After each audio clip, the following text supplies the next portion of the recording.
Good morning and once again welcome to my YouTube channel, Pearson with Excel International Maths. Subscribe and share widely.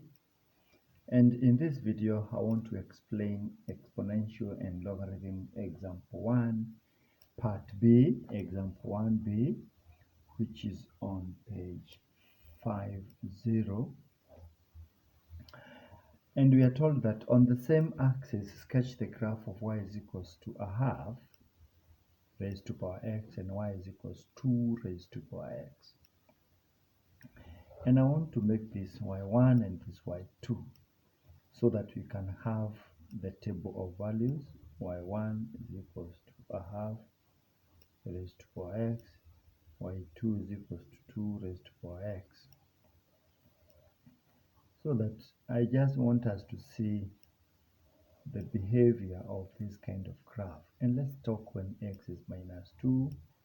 We can even talk about when x is 0 and when x is 2, so to speak. When x is minus 2, y1 becomes a half raised to power minus 2. And you can already see, according to the laws of indices, this is 1 over a half raised to power 2. And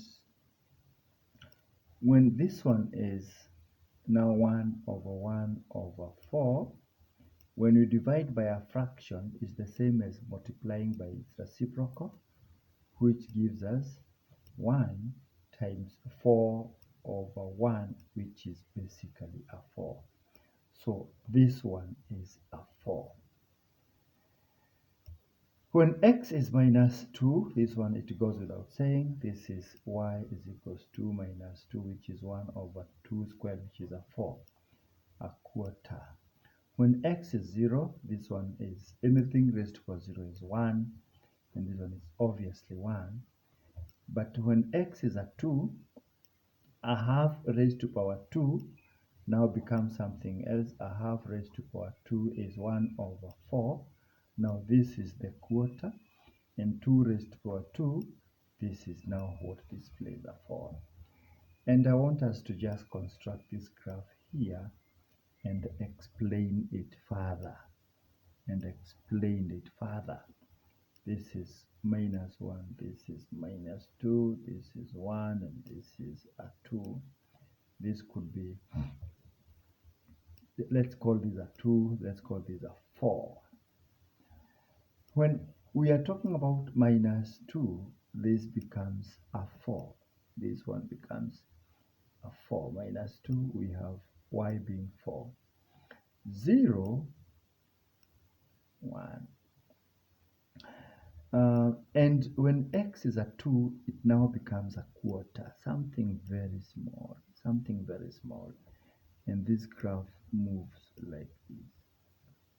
So it is exponential on this other side, but on this other one, so we can say this is now the graph of y is equals to a half raised to power x.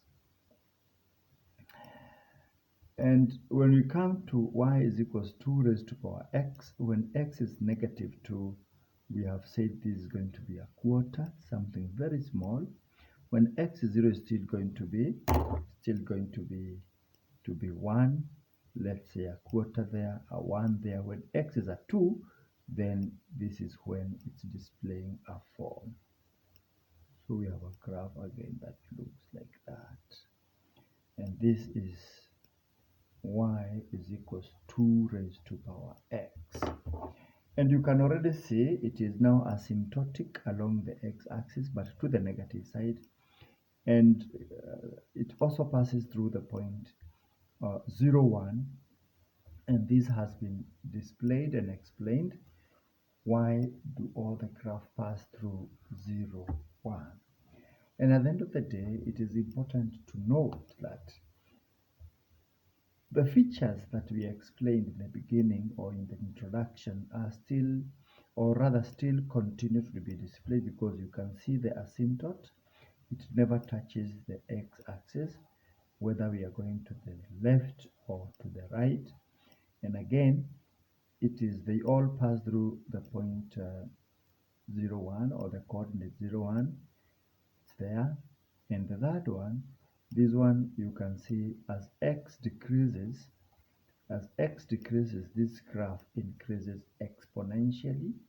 And for this one, as x increases, then y increases exponentially as well. So those are the features of graphs of exponential. But of course, that is the normal graph of exponential. And unless they are transformed, this is the nature of exponential graph. So when they are transformed, sometimes you can talk of, you can see them crossing the x-axis after, of course, transformation. And anytime we mention transformation, we remember Mayo. We will get there. All right, again, subscribe and share widely, and let us work together. All right.